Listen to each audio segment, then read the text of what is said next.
Hello, and welcome to Lucid Dream Mastery, where we teach you the art of conscious dreaming.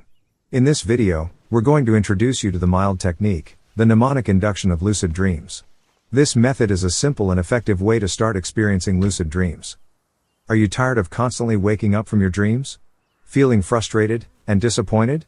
Well, it's time to take control of your dreams and turn them into the adventure you've always wanted.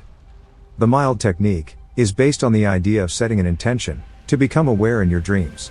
It's a simple technique that involves a few steps. Let's get started. Step 1. Reality testing.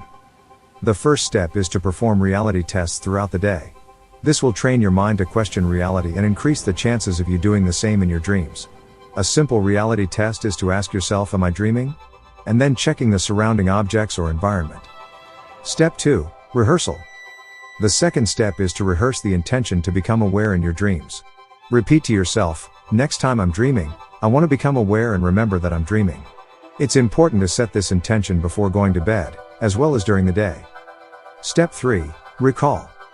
The third step is to make it a habit to recall your dreams as soon as you wake up. This will help train your memory and increase the chances of you recognizing when you're dreaming. Step 4. Incubation. Finally, the last step is incubation. This is where you're going to bed, with the intention of becoming aware in your dreams. Before falling asleep, repeat to yourself, next time I'm dreaming, I want to become aware, and remember that I'm dreaming. The mild technique is a simple and effective way to start experiencing lucid dreams. By setting an intention, performing reality tests, rehearsing, recalling your dreams, and incubating, you're increasing your chances of becoming aware in your dreams. Remember, lucid dreaming is a skill that requires practice. The more you practice, the better you'll become at it. So, start applying the mild technique tonight, and see where your dreams take you. Thank you for watching, and we hope you found this video helpful. Don't forget to like, comment, and subscribe for more lucid dreaming mastery content. Until next time, sweet dreams.